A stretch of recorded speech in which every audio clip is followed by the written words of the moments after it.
Sego everyone. Welcome to the first episode of First Nations in the Classroom, a lesson for young minds. I'm your host, Taylor Francis, and today we will have an incredibly special guest joining us. I'm honored to introduce Corine Francis, who currently serves as a Senior Executive Assistant for the Chiefs of Ontario. Corine has spent the last 4 years in this important role, supporting the Chiefs and their initiatives across the province. In addition to her work in this leadership role, Corine also dedicates her time to delivering lectures and presentations on Haudenosaunee cultures, sharing her knowledge and experiences with people of all ages. Corine's work and her journey through education have been shaped by her desire to bring awareness to the rich traditions and perspectives of Haudenosaunee people. Today we're going to dive deep into her story, how her background in education led to where she is now, and what responsibilities come with her current role. Beyond that, she'll be offering advice to young listeners who are on their own educational journey, drawing from the challenges and triumphs she's faced throughout her life. Whether you're a middle school student or a lifelong learner, this episode is sure to inspire you. Corine's unique perspective as a Haudenosaunee woman working in a leadership position will provide invaluable insights into the importance of understanding and embracing Indigenous cultures across Turtle Island. So sit back, get comfortable, and join us for an enlightening conversation with Corine. What major in college did you choose and why? So in college, I was a political science major with a criminology minor and a concentration in pre-law. The reason I chose that was I was always really interested in politics and like history, especially U.S. history. Being Native American, I feel like that was like a no-brainer. It kind of went hand in hand. And then even being in or member of an Akwesasne community who was already very political, it just seemed like it was second nature. Mm-hmm. And I was also inspired by a teacher of mine who kind of led me in that direction and was my English teacher, Mr. Violi, shout out. He was like, I think you'd make a great lawyer. So that was my original intent in going to school, because political science just seemed to be the natural road that people took to go to law school. Mm-hmm. And I ended up not going to law school. It just wasn't the right fit for me. But I did really still enjoy the political side of things. So that's kind of where I stayed. So what grade did you decide, like, oh, I want to do politics or I want to be a lawyer? Like, what grade do you think people should, or not people, but students in general, like what age level, like when they're going up through high school, like do you think they know early on, or like as a Native American student, do they know exactly what they want to be at an early age, or what do you think? I think it, for the last part of your question, I think it is a lot harder for Native American students to understand what they want to do. I'd say just because we don't have a ton of Native American, like there are wonderful Native American professionals and in different scopes of work, but I would say even for me at that point, I didn't see anybody in a position that I was like, oh yeah, that's what I want to do. Mm-hmm. So I didn't have a ton of role models or even know the right track on going to college. So when I decided what I wanted to do, it was like kind of an 11th hour of my senior year. Like I was in the guidance office and they're like, you need to pick a major. And I'm like, I'm like, why? Like, and who says? I know, well, you can go undecided, but I didn't really want to do that. I wanted to like, so I was a little bit torn between history major and political science. I figured I excelled in those things. And then even in my economics and policy classes in high school that I took, I really, those topics and subjects came very easily to me and I was able to understand them. I'd say, and even like, I think me as a person and my personality, I loved talking to people. Mm-hmm. And I loved trying to understand why things were the way they were. Mm-hmm. And then even like I've always been very passionate about certain things and activism on that end as well. So I think I've always been either like a part of the school climate and attending or being a part of like either like student council or things like that. So I was always pretty involved, but I think when it came to like me deciding, oh, who are you going to be for the future or whatever, that was very daunting. And then being able to have a teacher come to me and kind of just say like, I think you would be great at this. And that was the first time I ever really like thought about it and was like, well, I guess I could, like, I'll try it out. Which I don't recommend that's the way you choose your major, is like, sure, let's try it. But I think also like I wasn't dead set on something either. I just so happened to like, it just so happened to work out in my favor. Right. That I really did enjoy it. And I think even that teacher knew me well enough to know that I would enjoy it as well. That's nice. That's nice that you had a teacher like tell you you should be good at something and be like, I like that. All right. So in undergrad, how were your classes different than your current job, and how have they helped you, I guess, within your current job now too? Yeah. So a lot of my classes that I took were obviously politically inclined, or gave us a good look at the U.S. government.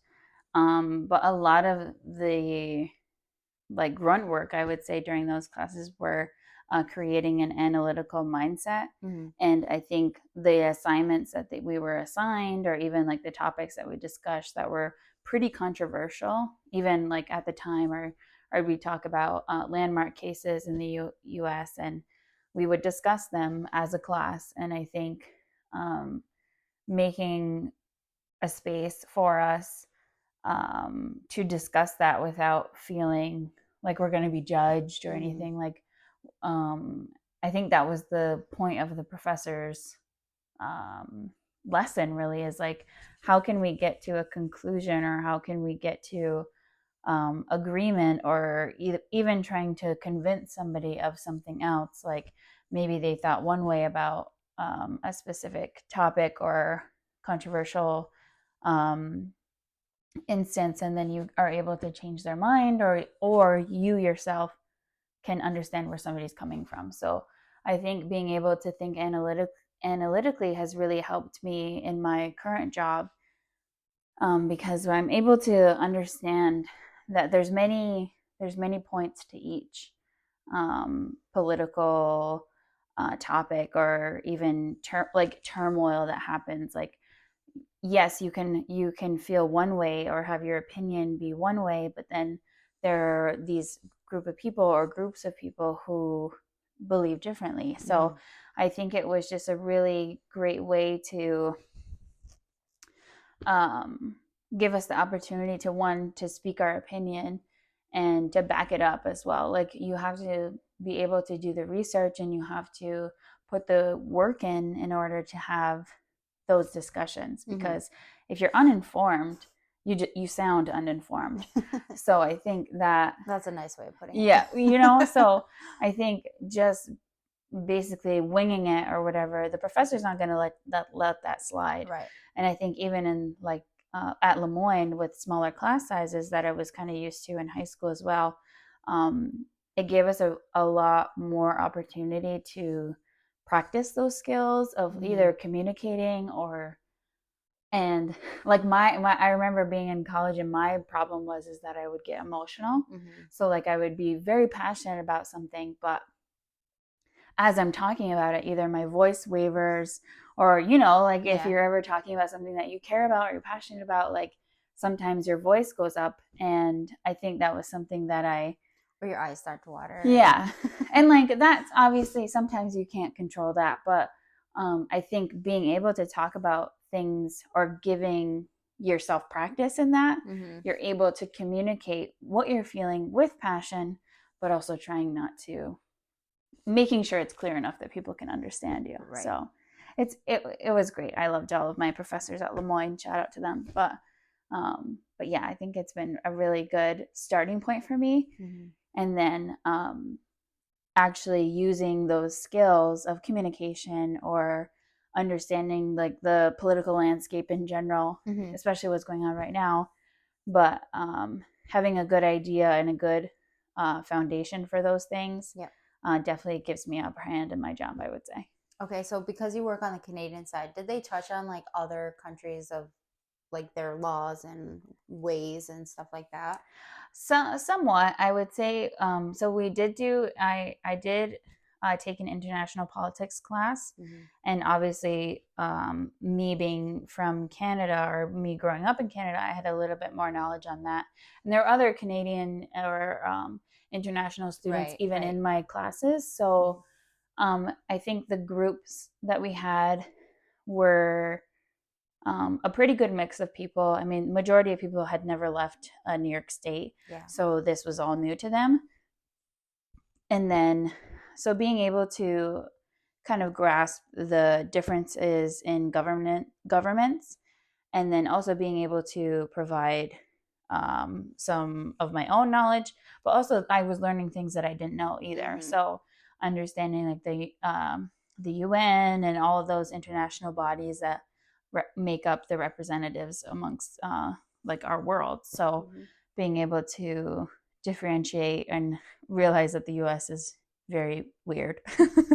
but we do have our own governance system, and I think it fits the government that it needs to. So awesome. As a Native American, what advice would you give to students in 10th, 11th, and 12th grade applying for school, or like that maybe want to take this role too? Like maybe they want to be a lawyer, or maybe they don't, but they enjoy politics, or like they enjoy speaking about things that matter to them in their community. Yeah, I'd say definitely ask questions and seek out your guidance counselors in your high schools. I'd say for me, anyways, in my experience, I was very fortunate enough to have a group of guidance counselors who really cared and really wanted each of us to go to college, I think. And if it's not for you, it's not for you. That's a completely different story. But I think the applying process, I was in the guidance office for like a week straight and just like trying to finish my Common App. And as a senior, so it's like the deadline's coming up, and it's just that stressful time, and you're like, oh my gosh, this is like the start of the rest of my life type of feelings. Well, for me at least. Well, did your school have like the college week, or there was like, I remember at Salmon they had like a college week for seniors where they just stayed in the library and they got all of their pretty work much done. Okay. I don't know if it was like an explicit. I'm pretty sure I just told my teachers, I was like, I'm trying to apply for college, like I won't be in class. So I don't know if it was like a specific thing like that. I can't remember, but I'm pretty sure all of the teachers were like, we get it. Yeah. So that was fine. And then but I think the whole process is so daunting, especially at that age. Like I was an older senior, so I was already 18, or I think I was turning 18, but most seniors are 17 years old. And I think even asking that of somebody to like, hey, decide what you want to do and go to college and spend all this money and whatever, like it's super daunting. And you're just like, where do I even go? Like what, like, and then you go to these either because a lot of times students aren't even able to visit these campuses, which I always highly recommend. Go to the classes, talk to the people actually taking those majors. And I think I wish that was something that I had done prior to applying. For me, it just kind of worked out to where I would apply, and then once I got in, I toured the campus and then kind of decided from there. So you wish you would have gone to more campuses? Yeah, I think like, especially I would say like sophomore, junior year, that would be the time to really, it's so hard because like sophomore year, you're like, oh, I've got so much time, whatever. But then junior year sneaks up on you, and then it's like, okay, you need to start thinking about it. Yeah. So I would say if you're able to, or if you access resources, especially in our community, we do have an education department through the St. Regis Mohawk Tribe who do bring students to college campuses and have them tour And like there are all those types of resources, and you're able to access something that maybe you wouldn't have on your own. So that's always super helpful. That's something I wish I had known about as well. Like I kind of just went passing through like on spring break with my parents. So, and it just so happened that that was the campus that I really fell in love with. And then, but making sure that you have options as well. Like I think applying for the sake of applying isn't necessarily the way to go. Like there are fees that come with applying and things like that. So I think making sure that the places that you are applying to, one, have something that you're going to be interested in. Like right, you have to look at the programs. Yeah, so I think for me, I was like I really loved a certain school, but there was only X amount of classes offered or this type of major offered. So it might not be the right fit. Right. Beautiful school, great school, but it's also, if it's not for you, it's not for you. Right. And then I think also too, like preparing yourself.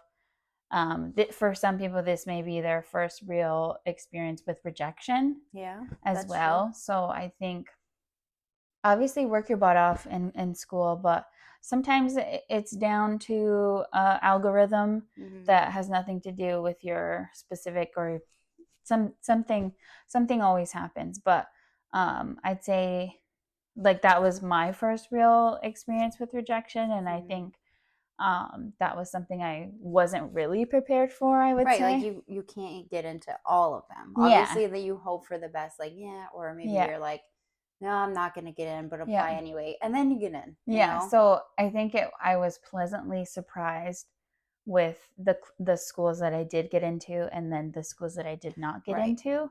So I think everything happens for a reason.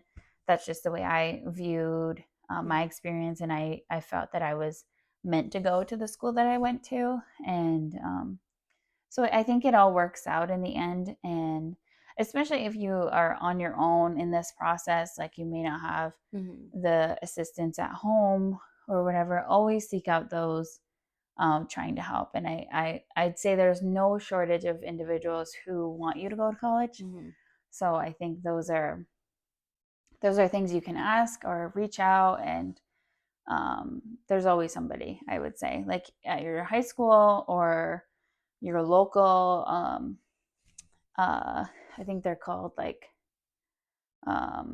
after school places as well. Like they do like places at libraries or offer free application processes and everything. So I think if that's the way you want to go, then there's options out there. Yeah, I was gonna say there's probably lots of different programs that like your guidance counselors have and stuff. So I will link some resources in the comments below. Oh, I also did want to mention also, so in the political realm, especially when it comes with First Nations and Native American students, there's an extra added, I guess, hurdle we have to jump through when it comes to funding and applications and things like that. So especially, so say you are an international student, formally the Jay Treaty was there to provide you that kind of blanket of, oh, well, you're able to go to school in the States and things. Vice versa. Yeah. So now I guess there's some changes to that policy, and it also affects those students. So the students who have been previously accepted are grandfathered in, and then starting from scratch, I guess there's going to be a different policy. So that does affect us as Native Americans and First Nations, especially those born in Canada and vice versa, trying to go either to Canadian schools and you're born in the US, and then born in Canada and going to US schools. So as interesting as our people are, we do come with a lot of extraness, I guess you would say, in all capacities. So I think it's just one more thing that we will have to figure out, and then also we will need help with going forward. So hopefully there's more information that comes out with that, but it just it's a bummer, I would say. Yeah. Okay. So just to clarify, so it's more of funding wise, or is it more of like you can't go to school on that side anymore? It's both. So the J Treaty supports the international, like, so the international student, we're not technically Canadian students, Right. so it's like the process in which we're allowed to go. Okay. So instead of like for an international student, they may have to get a student visa to go to a US school.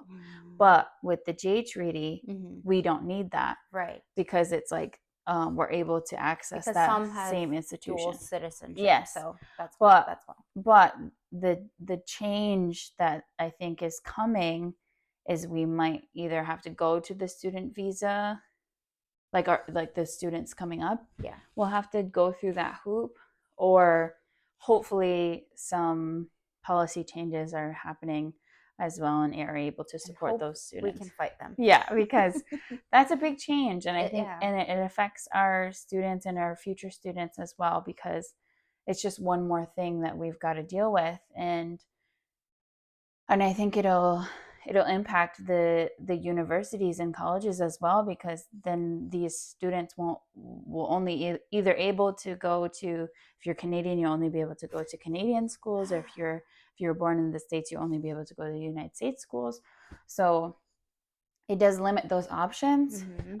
Funding wise, I think it will impact that as well, just because of all the extra work that has to happen, and then or like the less amount of people too, like you won't be able to fund that much or that little, and who knows, even like, because student visas cost money as well, so who knows what that either price tag will be for our Native American students or our First Nation students, but it'll be interesting to see how that rolls out. So yeah, that is the more I think about it, is going to impact a lot, because we have a lot of people that live here in Haudenosaunee who are living on the Canadian side, but are still able to go to school in the States, and they have been going for their entire life. So what happens when they can't go to an American college, when that's all they know is the U.S. history? Well, nope, sorry, you're going to have to go to the Canadian side, and you're starting fresh, like learning.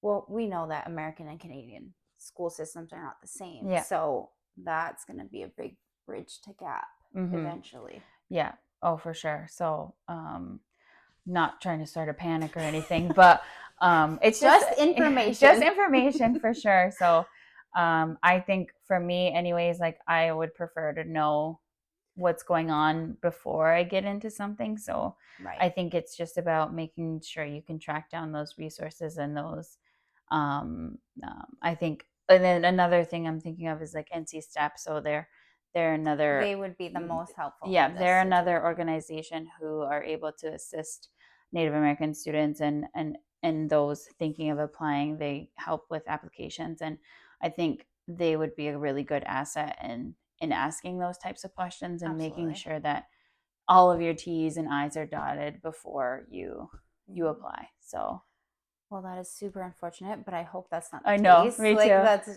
We all want the good stuff. So great, thank you.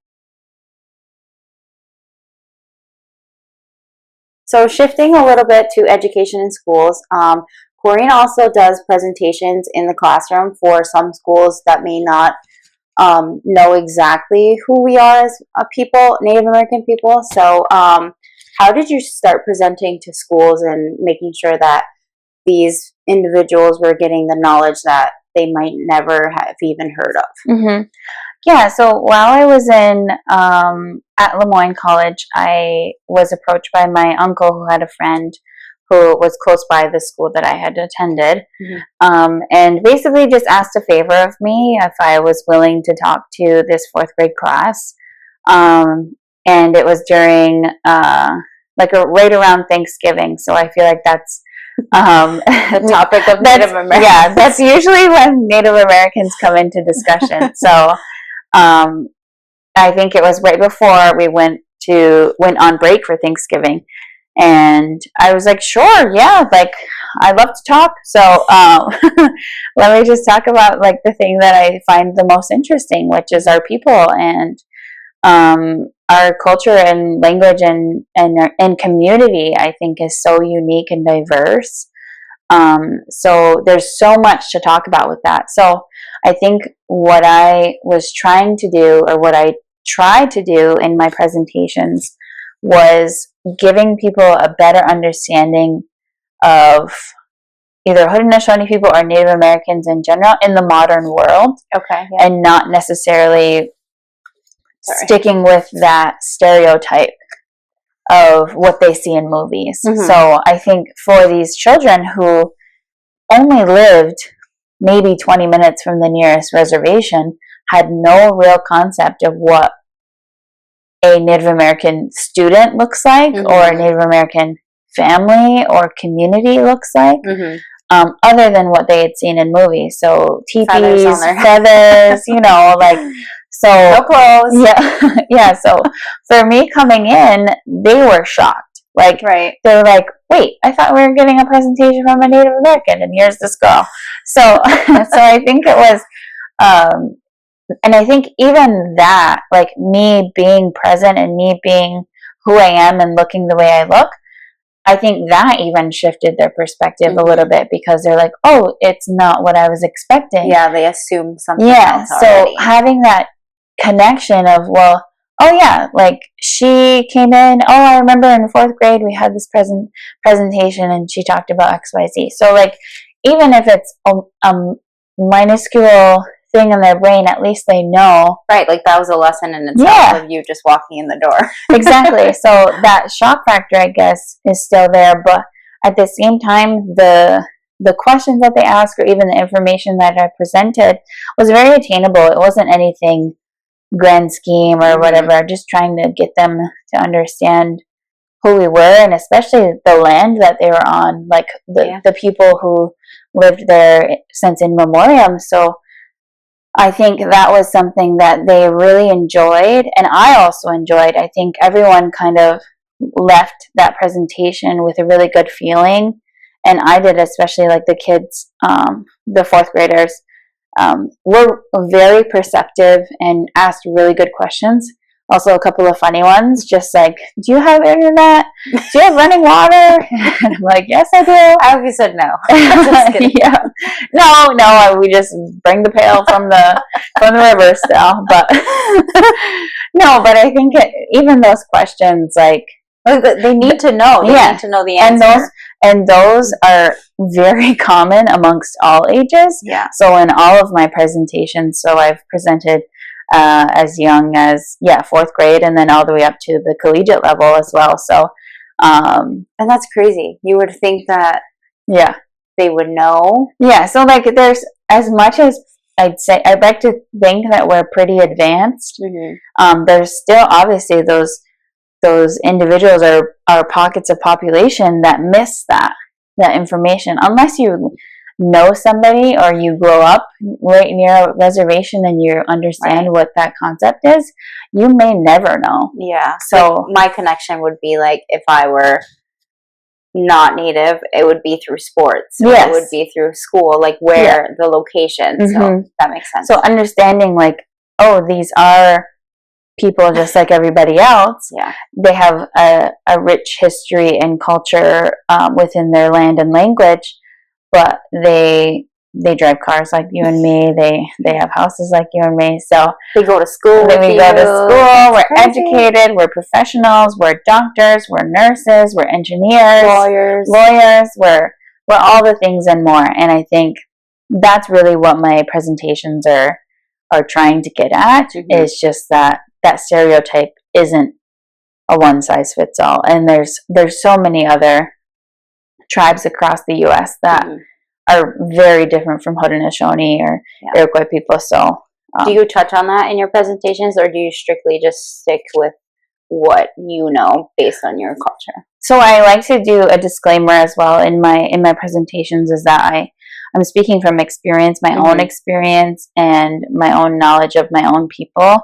And I do say that, like, I think it's like 500 plus I can't think of the number off the top of my head, of U.S. registered tribes. Oh, okay. And those are just the registered ones. 500? Yeah. Holy crap. So there's vast differences amongst those as well. And then even in Ontario, there's 133 First Nations.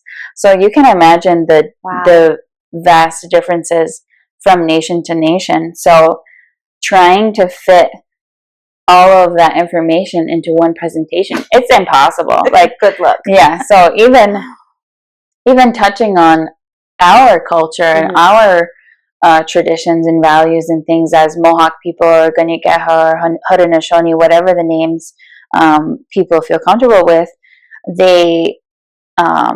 this information is passed down through generations and generations. The oral history, the written down history, that's very far and few between. But then understanding that everything is connected, all of our people, all of our animals, all of the land, and our people are very connected to the land as well. So I think trying to relay that message to people who may not understand that or have that same connection is super important. And also explaining that I'm not the holder of all the information. I'm only a product of my life and my experience. But I will learn new things for every presentation as well. Like I'll do my own information, and I'll listen to podcasts and different things, and I think they're all very interesting. And then even explaining the differences amongst nation to nation in the U.S. and then even in Canada, like the variety is just insane. Oh yeah, 100%. So like, what is your favorite part of like presenting? Like what about it is like the best part of like the outcome? Like I know you mentioned when I'm blanking for a second, the part where like just getting the main point across of like who we are as people, but like what else is it? Like what makes you keep going back?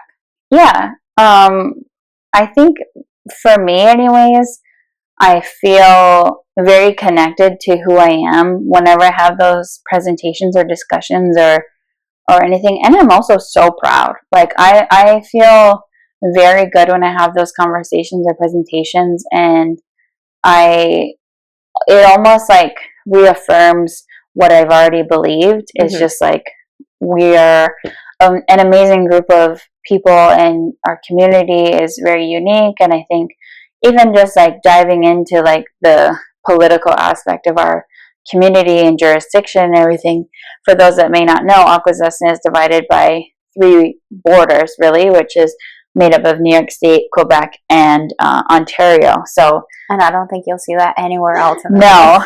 So there's a couple across Canada and the U.S. who are similar, but not quite as jurisdictionally taxing, I guess, as Akwesasne. Yeah. And fun fact, in New Zealand, the border training that happens for like the New Zealand customs officers, they look up or they present the most complicated border crossings, and it's Akwesasne. It's here. Yeah, so like they probably just for those customs officers or whatever, so they talk about how here we have multiple different types of status cards, multiple different types of IDs. So trying to navigate all those things is a nightmare to some people, but for us, it's our everyday life, is traveling through international borders daily, sometimes 3-4 times a day. So just talking about that in our presentations, because for some people they can't fathom just going from their house to school, and that be including crossing an international border. So people would complain about their morning commute, and then you're like, well, let's put it into perspective here. So rewind. Yeah, but yeah, so it always keeps me coming back, I think, because one, I enjoy it, and 2, I think it's important for people to understand and to learn about. Even if it's only one person that takes something meaningful from the presentation, that's one more person that didn't have that the day before. So exactly. Yeah. Cool. So like after your presentations, like in the questions that you get, or just like going in and they're like, what? Like, do you feel like there's a big disconnect between natives and non-natives, or is there somewhat of a nice bridge? You know what I mean? I think it definitely depends on the person, obviously, because you could have somebody who is very interested in understanding different types of cultures and people, and are very easily communicated with, and can take that knowledge and implement that into their lives in a real way. And then there are those who may not be as comfortable with change or understanding. So I think that also goes hand in hand with racism and prejudices that still happen to this day. I think it's very prevalent still, and there is a large disconnect, I think, in empathy and compassion and understanding. I think, especially when it comes to the stereotypes of our communities across the U.S. and Canada, I think non-natives who may not have ever interacted with a Native American or First Nations individual may not ever understand what it's like to walk in their shoes or live life from their perspective, because it's not easy. I think especially the generational trauma that exists in all communities across across Turtle Island, and that's a real issue. Those are real problems that our people still deal with today. Residential schools, genocide, like those are real things that happen to our people, and that plays into our day-to-day lives or how we deal with things today. And it's about breaking those generational curses, I guess, and being able to live your life fully and in a good way. And I think the disconnect that people may not understand is like, we may need a little bit more help when it comes to trauma and those types of things. We may need a little bit more time to catch up because we've been pulled back for so long. So experiencing that and understanding that everyone's different, in Native or not, everyone is going through something that you may not know on the surface as well. So I think always leading with compassion and empathy is definitely a way to build that bridge, and to have those conversations that are so important, because if you don't know, ask. You know, so I, like, even in my presentations, I'm always like, always ask questions, always ask permission, always ask respectfully. Don't ask like in a way that we are a spectacle or a zoo animal to be observed. We are people to be understood and respected. And so I think, obviously people have a bad day and things like that. So, but don't ever take one circumstance as a generalization of a people, because that's never the case. And there's all different types of people across the world and nations as well. So that's no different. I had a funny story. Actually, it happened yesterday. I had a teacher call me, and she was filling out an application for some of the Native students or whatever. And she's like, this application, it says something across Turtle Island. And I was like, honey, you're on Turtle Island. She's like, wait, what? She's like, I don't understand this. And I was like, where you are standing, you are on Turtle Island. I was like, that's Earth. And she goes, why did they put it like this? And I was like, because you are on Turtle Island. We are the shell. And she was like, oh, like she didn't understand until she's like, well, good thing I asked. I wouldn't have filled the application out. I'm like, oh my gosh. And I think that's a very telling experience of how Native people view the world and the world around them. Is that we're all connected, and especially Turtle Island being like North America and everything. So I think understanding that our people have occupied this continent for thousands of years. So I think that's funny. It is, That's why I was like, I have to share this. So, being First Nations or Native American, however you want to describe yourself, I know different people like to be called different things. Yeah. How has your upbringing inspired? How has it inspired you into your career now, or like the things that you do? Yeah, so I think my parents raised me and my A siblings decent human. to be decent human beings, and to care. I think I just think about like our family dinners growing up, and like we were never like really shied away from talking about politics or even what was happening in the world, I would say. Most of it did revolve around like our sports or our hobbies and things like that. But I think my parents especially talked about like what was going on in our community and outside or whatnot. And like I remember attending protests in like 2009 or something and being like, yeah. So like I'd say we were pretty radicalized by that. But also I think my mom especially uh, encouraged us to ask questions and to value education and value hard work. My dad as well always wanted us to know the value of hard work and the value of a dollar and making sure that we're always prepared for life. Mm-hmm. And I think that has trickled into my career now and who I am as a person. And I think being able to understand that the like even just being who we are is political. I think not everyone has that.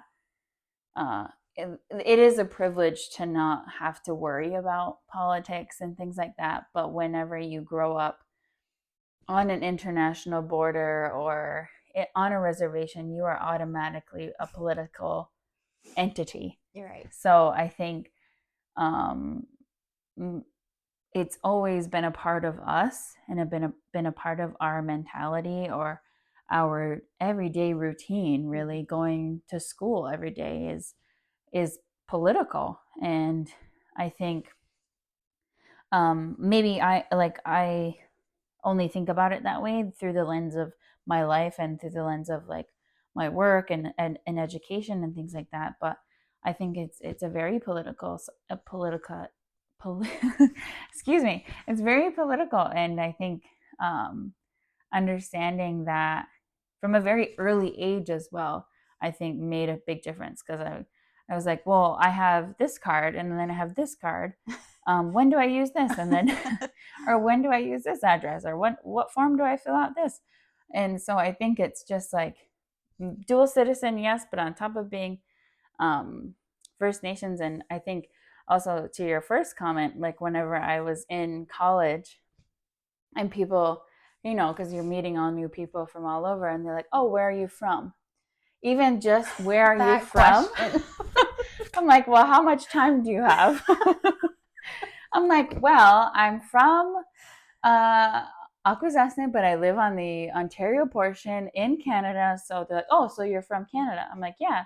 They're like, oh, where are you from, Ontario? I'm like, well, not quite. Not really. So because we're a sovereign nation, I'm like, no, I'm from Akwesasne. Akwesasne is a nation in and of itself, and it has its own whatever. Really? How much no, time do you and I'm like, have? yeah. And then but I went to school in New York State, and they're like, oh, so you're from New York? And I'm like, no, not quite. But just having those conversations, sometimes it would just be easier to just be like, I'm from Canada. That's it. Literally, I would say Northern New York. Or Yeah. Right on the tip. Like, yeah. I would say wherever they meet. It's like where Ontario, Quebec, and New York State meet right there. And people would be like, okay, next question. What's your name? And I'm like, oh my gosh, okay, whatever. Yep. But I think even because identifying myself or coming into the terms of like who I am, because before I remember either when I was a lot younger, not really feeling comfortable talking about who I was. Now I'm much more like, oh, I'm Mohawk from Akwesasne. Like this is who I am, and like Haudenosaunee, Iroquois, whatever First Nations.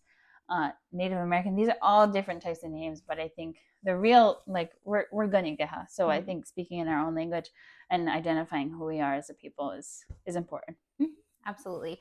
So do you have like an overall vision of like what will happen in the next generations, like due to education, due to the community, or like these specific things that are all encompass like our culture in a way, I guess. We can stick with education for now. Yeah. I think nowadays, especially with the very, I would say, political climate that we're living in right now, even in the US, I think it's going to be a little bit more difficult for our students to attend university or even want to.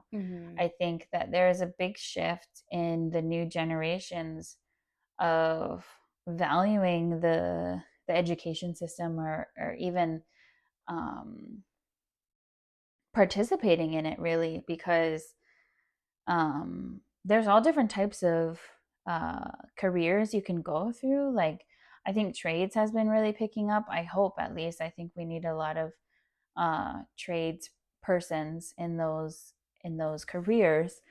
But also, I think that it could go to one or two ways. Like, we could have a very radicalized group of, or radicalized generation up and coming, who are very curious and excited about change and can make all the difference.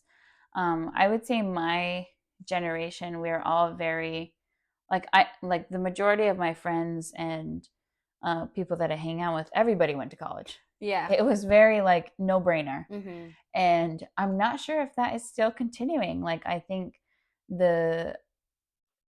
COVID made a big difference with a lot of things. I think people went on either gap years that lasted a few years, and maybe just realized that's not for them. And I think the financial obligations that come with these big decisions hinder a lot of people. And especially the rising rate of everything in the economy, like all those things play into account on people's decisions, or families may not be able to support that student in their quest for higher education. But I think the next generation and the generations after that are all very, I don't want to say woke, but I think they're very cognizant of what's happening around them, especially with social media. I think that bridges a lot of gaps educationally and information wise as well. I think I've even learned some things like that I didn't know previously, but I think having that avenue to ask questions or look into things, double-edged sword with that as well. Something may not be always correct. That's why it's very important to do your own research. But I think they are very informed, and they're also really good about sniffing out when something's fishy. So I think previously maybe we haven't always been given all the information, but it's kind of, okay, well, we just got to do what we got to do. But I think this generation is like, well, that doesn't make any sense.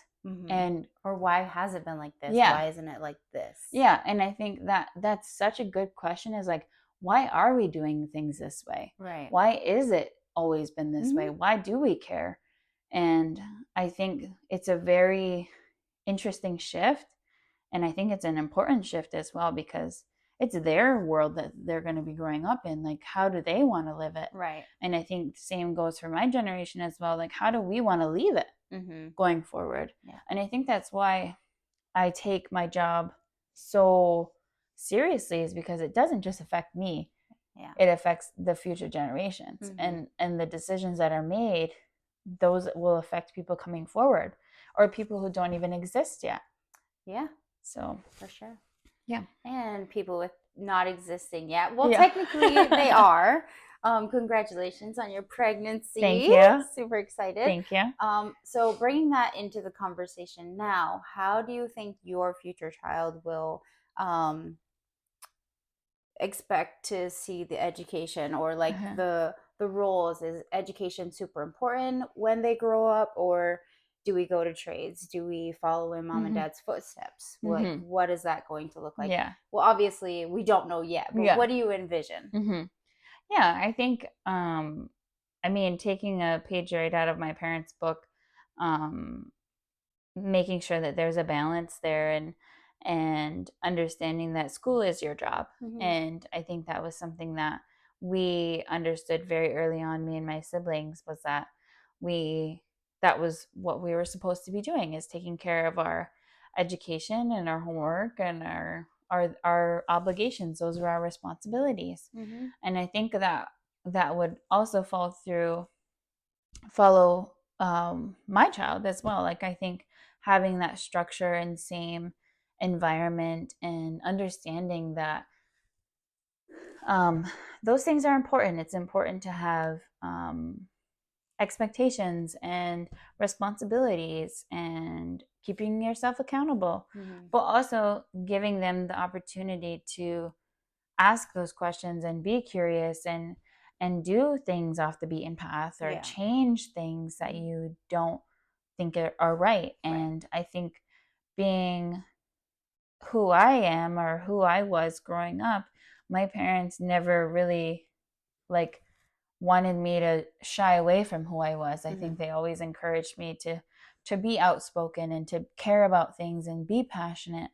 And I think that something that I never took for granted. I always understood that that's what I was very fortunate enough to have that. And I think hopefully my child feels the same support and compassion for those things as well, because everyone is different, and everyone has a different goal or idea for their life going forward. Obviously I would prefer they go to college and university or anything, but if that's not for them, then that's not for them. So I think making sure that they feel supported, but not to the point of pressure where they need to do something that they don't want to, but also feel that they can come to me whenever they need. Yeah, and I feel like as a native person, there's already this like hidden pressure of like, do I go more culturally, or do I shy away from that? How do I stay within the community? Like, can I learn? Can I come back? Can I venture out and then come back? Like, that's always like, I feel like that's a struggle with, not, don't want to say all, but like most of us, they all have that struggle. I think that's pretty fair. And I've had my own struggles with that as well. Going off and living away for 4 years, that's hard. And not everyone is able to do that, because when you grow up on the reservation, or even like with your family, and this goes for all students, not just Native Americans, but especially I think too, there's different types of circumstances, because I'd say our community is so close, like from family to family. And I think that's very rare in communities. So having that like love thy neighbor is way different, because it's like love thy family. I feel, because like we're all together. Like we're a big family. So it's like, you grow up and you're just surrounded by these people who you're like, oh yeah, they're my cousins, and then they're not actually related. That's my aunt. She's not. So it's not, I think that camaraderie that we're very fortunate enough to have, but it's also very isolating when you're away. So I think having the strength to go is one thing, and then having the perseverance to stay is another. So I think that's a huge shift, especially for a 17, 18-year-old to be going through alone. I always encourage people to seek out new opportunities and travel and live away, because I think that's where you experience the most. Here we are surrounded by people who have the same experience as us, who've lived here majority of their lives or all their lives, and have the same opinion. So I think going off and understanding that there are other people, and there are other things, there are other opinions, that's an important lesson to learn. Absolutely. Okay. All right, we've now come full circle. You have shared the most experiences you can, like with your journey and whatnot, and I thank you so much for doing this podcast with me.